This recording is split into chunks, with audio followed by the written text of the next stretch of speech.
semuanya, perkenalkan nama saya Tasya Setiawan. Saya dari Universitas Muhammadiyah Bangka Belitung. Saya dari jurusan Pendidikan Matematika semester 6. Jadi pada video kali ini, saya akan memenuhi tugas dari salah satu mata kuliah yang saya ambil, yaitu micro teaching, yang diampui oleh Ibu Putri Cahyani Agustina, MPD. Oke, mungkin tanpa berlama-lama, kita langsung saja yuk ke video pembelajarannya.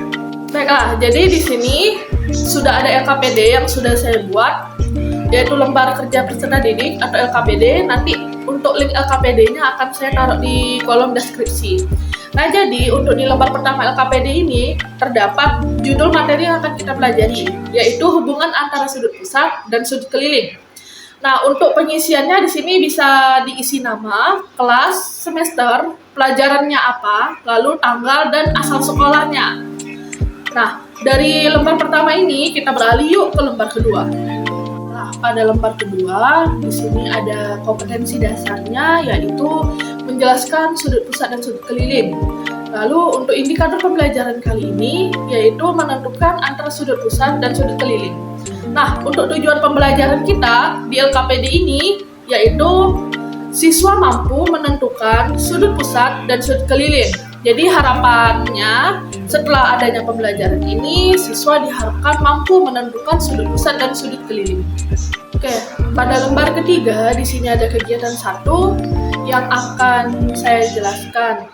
Nah, yang pertama itu karena kita membahas sudut pusat dan sudut keliling, maka sebelum itu kita harus tahu apa sih itu sudut pusat dan apa itu sudut keliling.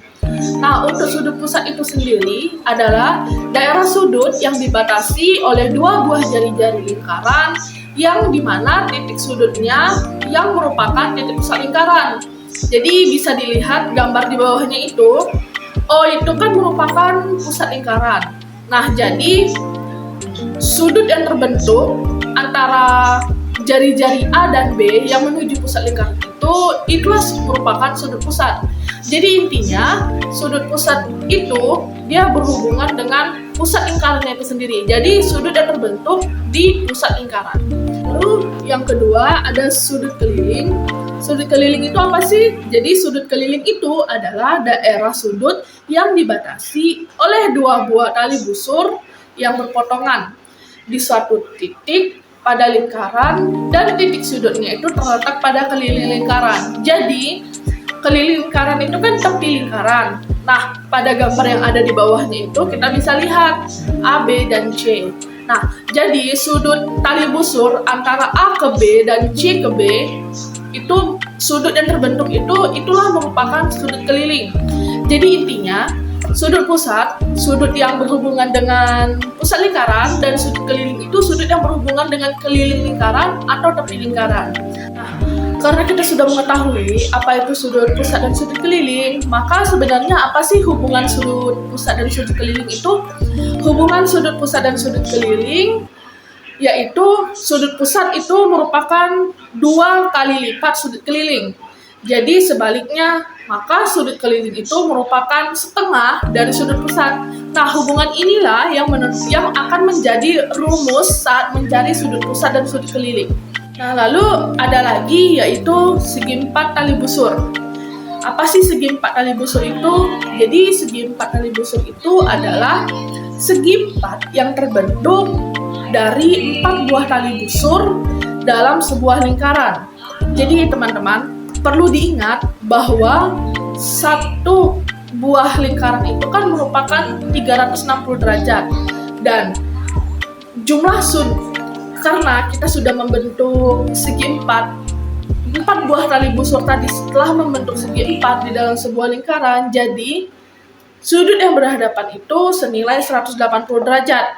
Jadi ingat, sudut yang berhadapan berjumlah 180 derajat. Jadi bisa dilihat pada gambar di samping, ada kan sudut A, B, C, dan D. Nah, di mana sudut A dan C itu kan merupakan sudut yang berhadapan. Jadi sudut yang berhadapan itu berjumlah 180 derajat. Bukan salah satu sudut itu 180 derajat, tapi kedua sudut berjumlah 180 derajat. Dan maka B dan D itu juga sama berjumlah 180 derajat. Oke, jadi di sini ada contoh, misalnya di diketahui sudut APB ditambah AQB ditambah ARB itu berjumlah 144 derajat. Nah, pertanyaannya itu tentukan besar sudut AOB. Jadi pada gambar dilihat dulu APB, AQB, dan ARB itu merupakan sudut apa? Dan yang ditanya AOB itu sudut apa? AOB itu merupakan sudut apa?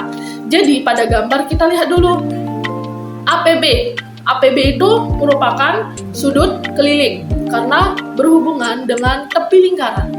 Nah, lalu AQB, ternyata AQB juga merupakan sudut keliling. Dan ARB juga merupakan sudut keliling. Dan AOB itu merupakan sudut pusat karena dia berada di pusat lingkaran. Nah, jadi kita ketahui bahwa APB, AQB, dan ARB itu berjumlah 144 derajat. Jadi sudut keliling itu berjumlah 144 derajat. Jadi kita cari satu-satu. APB itu berapa, AQB itu berapa, dan ARB itu berapa. Jadi kita ibaratkan APB, AQB, dan ARB itu X. Kita ibaratkan sebagai X. Jadi X tambah X tambah X sama dengan 144 derajat. Maka 3X sama dengan 144 derajat. Maka kita ketahui X sama dengan 144 derajat dibagi 3 dan ketahui hasilnya itu 40 derajat. Jadi masing-masing tepi lingkaran, jadi masing-masing sudut keliling itu merupakan 40 derajat.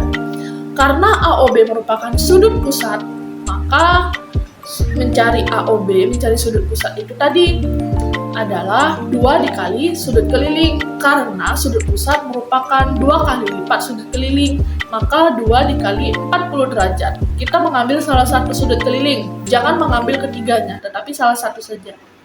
Jadi kita ketahui bahwa sudut AOB atau sudut pusat pada lingkaran yang ada berjumlah 96 derajat. Jadi itu tadi contoh cara mencari sudut pusat jika diketahui sudut keliling. Untuk selanjutnya di sini ada satu soal latihan yang akan teman-teman kerjakan, yang ada diketahui sudut BAD itu sama dengan X plus 30, sudut BCD sama dengan 5X, maka tentukan sudut BOD. Ingat ya teman-teman, kita harus mencari tahu dulu sudut yang diketahui itu merupakan sudut apa, dan sudut yang ditanya itu merupakan sudut apa, sudut pusat atau sudut keliling. Baru teman-teman bisa mencari jawabannya. Dan ingat, rumus sudut keliling apa dan rumus sudut pusat itu apa. Nanti setelah dijawab pertanyaan di atas, soal di atas, di bawahnya itu untuk lembar selanjutnya itu terdapat kolom rangkuman atau kesimpulan. Jadi siswa diharapkan mengisi kesimpulan setelah siswa mempelajari materi yang ada di LKPD pada hari ini. Jadi karena ini materi tentang hubungan sudut pusat dan sudut keliling, jadi pada rangkuman itu siswa diharapkan mengisi kesimpulan yang dipelajari pada hari ini. Oke, mungkin itu saja yang bisa saya sampaikan dari video kali ini, dari materi yang LKPD yang sudah saya buat. Sekiranya apa yang saya sampaikan pada hari ini bisa bermanfaat dan bisa dipahami dengan baik. Dan sebelum mengakhiri video kali ini, izinkan saya memberi pantun. Burung gagak burung cenderawasih, bisa dicari di Papua. Cukup sekian dan terima kasih, semoga bermanfaat untuk kita semua. Saya Tasya Setiawan pamit undur diri. Terima kasih dan selamat siang.